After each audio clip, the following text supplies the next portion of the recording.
بخاران میں 15 سے 20 مسلح دہشت گردوں کا بینکوں کو لوٹنے کا منصوبہ ناکام بنا دیا گیا۔ دہشت گردوں کے خلاف کارروائی میں فرنٹیئر کور بلوچستان نے اہم کردار ادا کیا۔ 3 مقامات پر 4 دہشت گردوں کو موقع پر ہی مار دیا گیا۔ مقامی لوگوں کی مدد سے مزید 8 دہشت گردوں کو ٹھکانے لگایا گیا۔ وزیر اعلیٰ بلوچستان سرفراز بگٹی کی نیوز کانفرنس کہا، دہشت گردوں سے لڑتے ہوئے ہمارے 1 کرنل اور 1 میجر زخمی ہوئے۔ بلوچستان کے لوگ اور حکومت سیکورٹی فورسز کی قربانیوں کو قدر کی نگاہ سے دیکھتے ہیں۔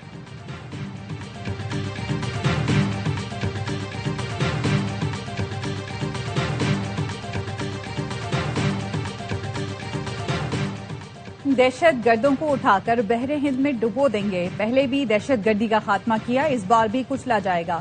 وزیر اعظم شہباز شریف کا 2 ٹوک اعلان، کہا کالعدم T T P Afghan Taliban گٹھ جوڑ کے ٹھوس ثبوت ہیں۔ دشمن دہشت گردوں کو ہر طرح کے وسائل فراہم کر رہا ہے۔ قومی پیغام امن کمیٹی سے خطاب میں وزیر اعظم نے کہا، ملک میں قومی یکجہتی اور اتحاد کی ضرورت ہے۔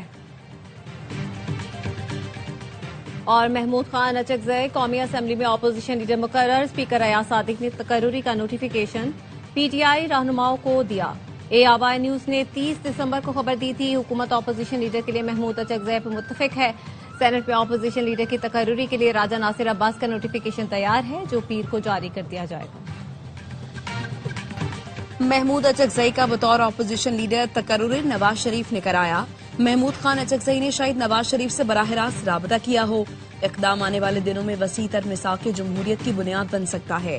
جے یو آئی رہنما کامران مرتضیٰ کہتے ہیں، ہو سکتا ہے نواز شریف کے دل میں بھی کوئی بات ہو، ان کا بھی باتیں کرنے کو دل کرتا ہو، وہ بھی چاہتے ہوں حکومت اختیارات کے ساتھ ملے، یہ اسی طرف ایک قدم لگتا ہے۔ محمود خان اچکزئی جے یو آئی کے بھی اپوزیشن لیڈر ہیں۔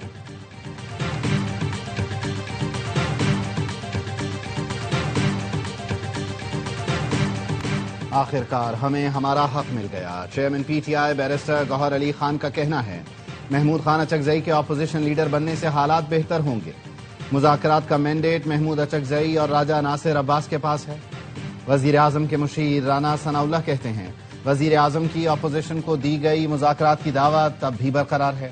پی ٹی آئی والے بانی سے ملاقات کا غلط استعمال کرتے ہیں۔ محمود اچکزئی وزیر اعظم سے ملاقات میں بانی سے ملاقات کا معاملہ رکھیں۔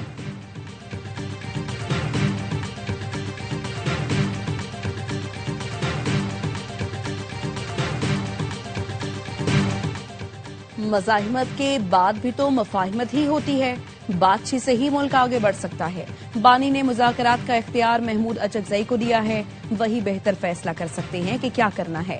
لاہور اے ٹی سی میں پیشی پر لائے گئے شاہ محمود قریشی کی غیر رسمی بات چیت، کہا جنگ میں پاکستان نے بھارت کو بڑا اچھا جواب دیا، لیکن بھارت باز آنے والا نہیں، وہ دوبارہ حرکت کر سکتا ہے۔ ہمارا افغانستان سے جائز مطالبہ ہے، ان کی سرزمین ہمارے خلاف استعمال نہ ہو۔ اگر افغانستان استحکام چاہتا ہے تو اسے پاکستان سے اچھے تعلقات رکھنا ہوں گے۔ جیل میں قید ہوں، دعا کریں مجھے عزت سے رہائی نصیب ہو۔ 9 مئی کو نون لیگ کا دفتر جلانے کے کیس میں شاہ محمود قریشی کی عبوری ضمانت میں 13 فروری تک توسیع۔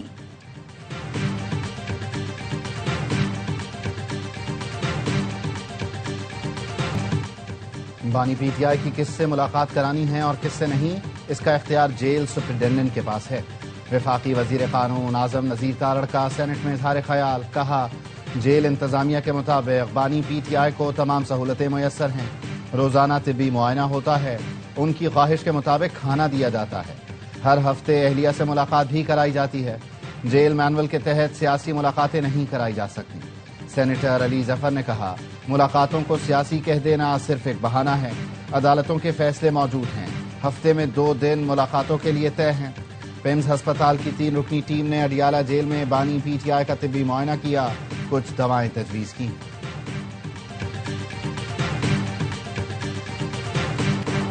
کراچی پورٹ پر کپڑے کے کنٹینر میں خوفناک آتشزدگی، آگ لگنے سے 2 درجن سے زائد کنٹینر جل گئے۔ ترجمان ریسکیو کہتے ہیں آگ پر قابو پا لیا گیا ہے، کولنگ کا عمل جاری ہے۔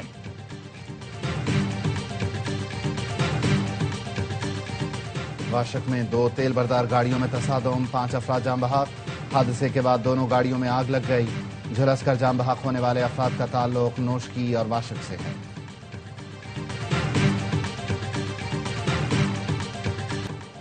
الیکشن کمیشن نے گوشوارے جمع نہ کرانے پر 32 اراکین قومی اسمبلی 9 سینیٹرز کی رکنیت معطل کر دی۔ خالد مقبول صدیقی، اختر مینگل، سائرہ تارڑ، مہرین رضا بھٹو، علی موسیٰ گیلانی، عبد القادر گیلانی، میر علی خان مکسی اور دیگر شامل۔ خیبر پختونخوا کے 28 اور بلوچستان اسمبلی کے 7 اراکین صوبائی اسمبلی کی رکنیت بھی معطل کر دی گئی۔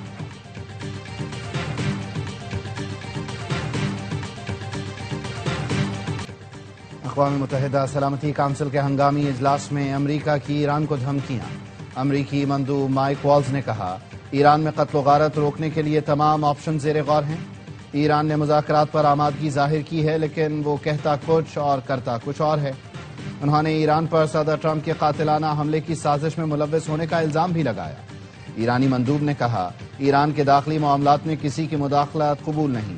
نام نہاد انسانی حقوق کی تنظیمیں اسرائیلی ایجنڈے کو آگے بڑھا رہی ہیں۔ امریکہ کا ایران کی صورتحال پر اجلاس بلانا شرمناک ہے۔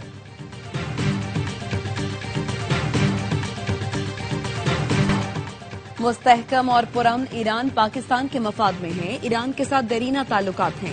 پاکستانی مستقل مندوب عاصم افتخار کا سلامتی کونسل کے ہنگامی اجلاس سے خطاب۔ کہا ہم ایران اور خطے کی صورتحال کا قریب سے جائزہ لے رہے ہیں۔ ایران اور خطے کی صورتحال پر تشویش ہے۔ اقوام متحدہ کا چارٹر طاقت کے استعمال کی مخالفت کرتا ہے۔ بیرونی مداخلت UN چارٹر کے خلاف ہے۔ روس اور چین کی ایران میں امریکی مداخلت کی مذمت۔ چینی مندوب نے کہا مشرق وسطی میں ایک اور جنگ کے بادل منڈلا رہے ہیں۔ روسی مندوب کا کہنا تھا ایران میں بیرونی مداخلت بین الاقوامی امن کے لیے خطرہ ہے۔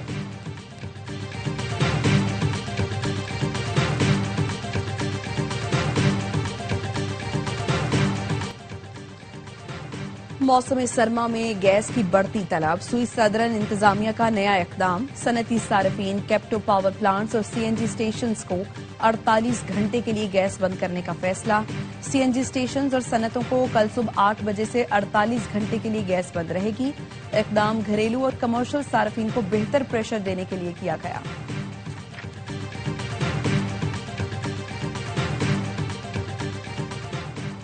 متنازع ٹویٹ کیس میں ایمان مزاری اور ہادی علی چٹھا کے دوبارہ وارنٹ گرفتاری جاری، سماعت کل تک ملتوی۔ تفتیشی افسر نے بتایا ملزمان روپوش ہیں، اسی وجہ سے گرفتاری عمل میں نہیں آ سکی۔ ٹیمیں نکلی ہوئی ہیں۔ جج نے کہا DIG آپریشنز وارنٹ گرفتاری پر فوری عمل درآمد کرائیں۔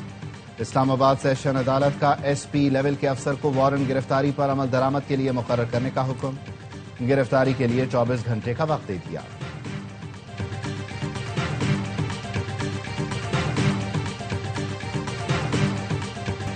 نئی دہلی کی کٹ پتلی بھارتی عدالت نے جھوٹے مقدمے میں آسیہ اندراوی کو مجرم قرار دے دیا۔ کشمیر میڈیا سروس کے مطابق حریت پسند فہمیدہ صوفی اور ناہیدہ نسرین کو بھی قصوروار قرار دیا گیا۔ سزائیں کل سنائی جائیں گی۔ حریت پسند رہنما آسیہ اندراوی کو اپریل 2018 میں گرفتار کیا گیا تھا۔ افغانستان میں طالبان حکومت کے اندرونی اختلافات کھل کر سامنے آ گئے۔ لیک ایک آڈیو اور اندرونی ذرائع کے مطابق سربراہ ہیبت اللہ اخندزادہ اور کابل میں موجود طاقت پر وزراء کے درمیان رسہ کشی شدت اختیار کر گئی۔ BBC کی رپورٹ کے مطابق انٹرنیٹ اور فون بند اور بحال کرنے پر اندرونی دھڑام واضح ہو گئی۔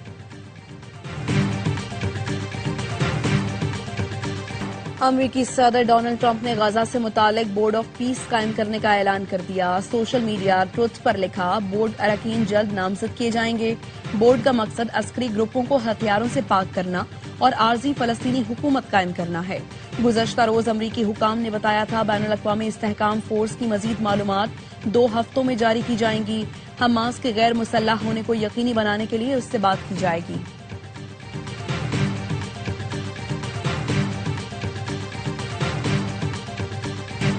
یورپی ممالک کے فوجی دستے گرین لینڈ پہنچنا شروع ہو گئے۔ فرانس، جرمنی، ناروے اور سویڈن نے محدود تعداد میں فوج بھیج دی۔ ترجمان وائٹ ہاؤس کیرولائن لیوٹ کا کہنا ہے یورپی فوجی دستوں کی تعیناتی امریکی صدر کے فیصلے پر اثر انداز نہیں ہوگی اور نہ ہی گرین لینڈ کے حصول کے ہدف کو متاثر کرے گی۔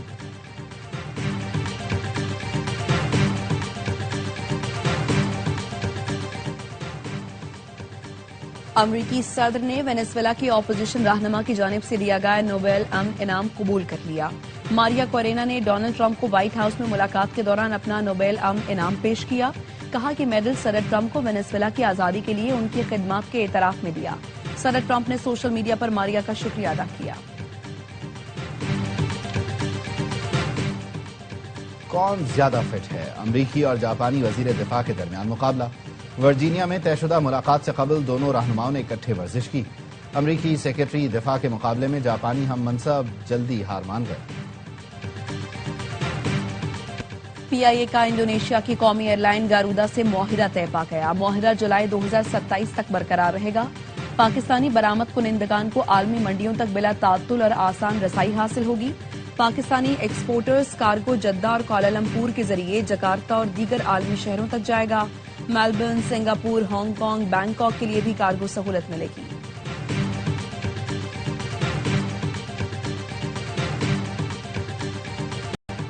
ملک کے مختلف علاقوں میں شدید سردی۔ چترال کے ندی نالوں میں پانی جم گیا۔ اسکردو میں موسم سرما کی پہلی برف باری۔ خیبر پختونخوا میں آج سے 23 جنوری تک بارش متوقع۔ 20 سے 23 جنوری پنجاب میں بھی بادل برسنے کا امکان۔ محکمہ موسمیات کی سندھ میں 22 اور 23 جنوری کو بارش کی پیش گوئی۔ اسلام آباد میں دھند کے باعث حد نگاہ متاثر، آئندہ ہفتے بارش متوقع۔